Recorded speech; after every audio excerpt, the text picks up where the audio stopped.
Hai, ketika kita mengalami insomnia atau susah tidur, biasanya kita itu memikirkan sangat banyak hal seperti kenangan di masa lalu, rencana yang akan kita lakukan di masa depan, atau sekedar memikirkan apa makna dalam hidup ini.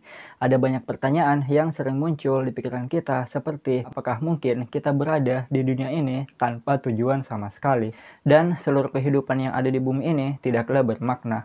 Kita ada hanya karena kebetulan. Tentunya dengan kehadiran agama, maka pertanyaan-pertanyaan ini dapat dijawab, meskipun jawaban yang ditawarkan itu hanya bertujuan untuk membuat manusia merasa nyaman dan tidak terbukti sama sekali.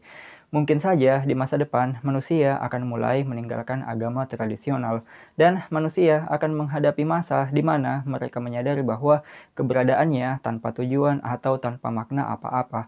Bagi banyak orang, hal ini tentunya sangat menakutkan. Sangat sulit menerima kenyataan bahwa kemungkinan hidup ini tidak mempunyai tujuan dan makna. Namun, lama-kelamaan banyak juga orang yang mulai menciptakan makna hidupnya sendiri, menciptakan alasan sendiri untuk apa kita hidup dan apa yang pantas diperjuangkan dalam hidup ini. Ketika kita itu mulai mencari dan menentukan sendiri apa makna dalam hidup ini, maka kita akan mulai berjuang untuk memahami hal-hal yang membuat hidup ini bermakna. Dan ini merupakan hal yang sangat penting, karena konsekuensinya, jika kita tidak mampu menemukan makna atau tujuan dalam hidup ini, maka kita akan betul-betul tenggelam dan terjatuh dalam anggapan bahwa hidup kita tidaklah penting sama sekali.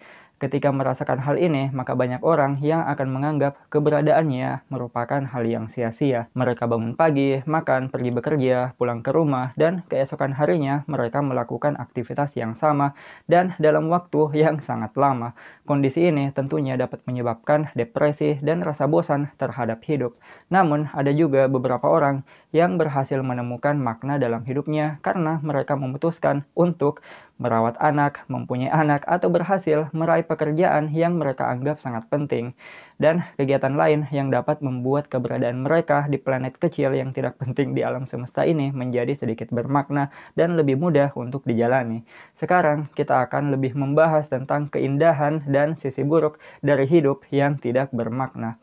Makna kehidupan ini telah dibahas sejak awal kemunculan spesies manusia. Ada sangat banyak pendapat ataupun opini yang telah dikemukakan oleh banyak orang tentang makna hidup ini. Namun, tidak ada satupun bukti empiris atau bukti ilmiah yang menyatakan bahwa hidup ini memang mempunyai makna.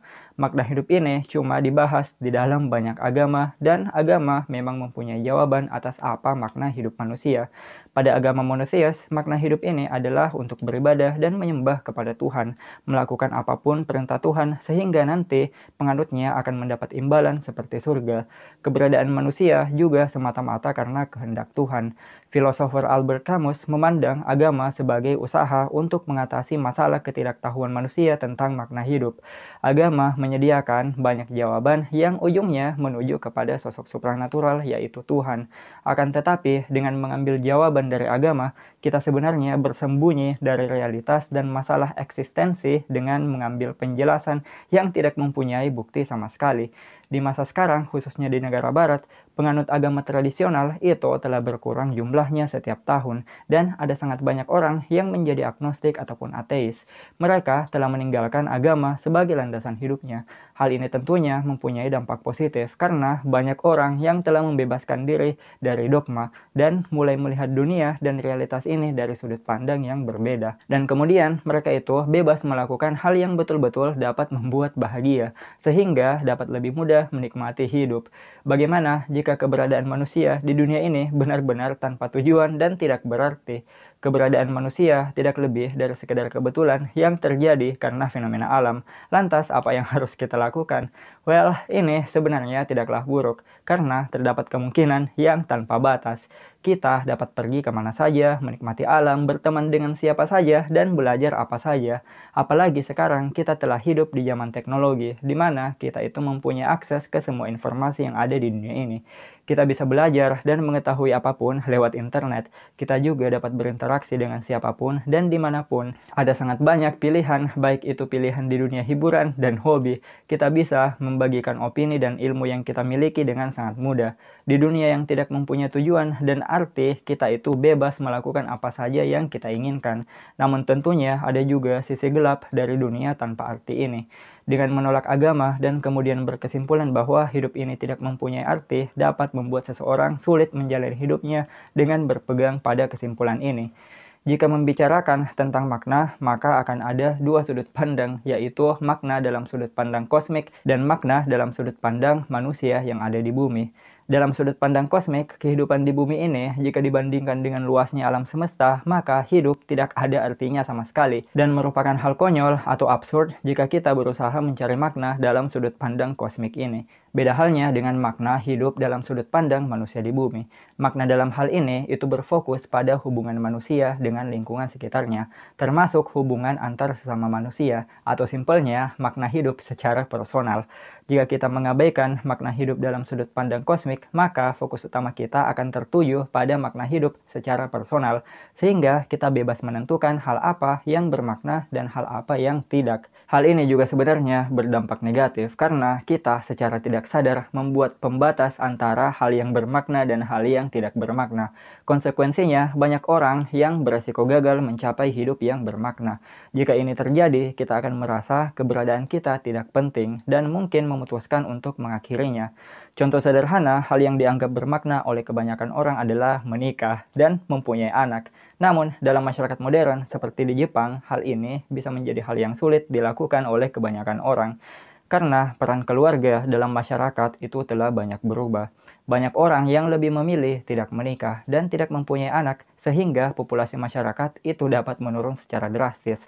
100 tahun yang lalu, menikah dan mempunyai anak itu merupakan sesuatu yang dianggap sangat-sangat penting dan suci, namun kini tidak lagi. Jadi sekarang sudah sangat banyak orang yang tidak menganggap menikah dan mempunyai keluarga itu merupakan hal yang dapat memberikan makna dalam hidup ini. Makna hidup dalam masyarakat modern seperti semua orang berkewajiban menemukan pekerjaan yang dianggap sangat penting dan bergengsi, itu dapat membuat orang yang tidak mampu mendapatkannya merasa putus asa, frustasi, atau bahkan depresi. Jadi intinya, ide utama yang menyatakan hidup ini harus bermakna dan makna ini harus sesuai dengan beberapa kriteria seperti harus menikah, mempunyai anak, mempunyai pekerjaan bergengsi, atau menjadi orang yang penting, membuat orang yang tidak menikah, orang yang tidak mempunyai anak, dan tidak mempunyai pekerjaan yang bergengsi dapat merasakan kegagalan, putus asa, merasa tidak berguna, dan berpotensi melakukan tindakan bunuh diri. Ini sama halnya dengan apa yang terdapat dalam agama. Kita mengizinkan dan membiarkan orang lain menentukan makna dalam hidup ini. Orang beragama memberitahu kita apa yang harus dilakukan karena kita sadar dan mereka sadar bahwa sangat sulit menjalani hidup yang tidak mempunyai makna. Pada akhirnya, keindahan menjalani hidup dalam dunia yang tidak mempunyai makna ini adalah makna hidup menjadi subjektif. Apapun yang orang katakan tentang makna hidup itu tidaklah penting. Yang penting adalah makna yang kita ciptakan sendiri. Dan makna dalam hidup ini itu tidak terletak pada hal yang ada di luar tubuh kita, namun terletak pada pikiran dan hal yang kita alami secara personal. Jika suatu saat kalian merasakan hidup itu tidak penting dan tidak bermakna, ini bukan disebabkan oleh kehidupan yang kejam atau sulit, namun disebabkan oleh cara kita memandang makna dalam hidup ini. Apapun bisa menjadi spesial jika kita menganggapnya spesial. Bahkan pohon dan batu itu bisa sangat penting dan disembah oleh banyak orang karena mereka menganggapnya spesial. Ini berarti hal sepele dan kelihatan tidak berharga bisa menjadi spesial, tergantung bagaimana kita memandangnya. Jadi sebaiknya kita tidak perlu berpatokan pada apa yang orang lain anggap bermakna dan mulai menemukan sendiri makna hidup ini dan membuat hal-hal kecil yang kita miliki itu spesial, seperti memainkan game favorit kita, mendengarkan musik yang indah, pergi liburan bersama orang yang kita sayangi, berbuat baik kepada orang sekitar, dan yang terpenting adalah berbuat baik kepada diri sendiri. Karena pada akhirnya makna hidup itu hanyalah ilusi yang diciptakan oleh otak manusia untuk menghindari kemungkinan bahwa hidup ini tidak mempunyai tujuan dan hidup ini tidaklah penting. Cukup sekian dulu yang bisa saya sampaikan pada kesempatan kali ini. Semoga bermanfaat dan jika kalian mempunyai pertanyaan dan saran, jangan lupa untuk tinggalkan di kolom komentar. Dan ingat teman-teman, tetaplah belajar karena sains itu indah, menyenangkan, dan mudah dipahami. See you again next time. Bye-bye.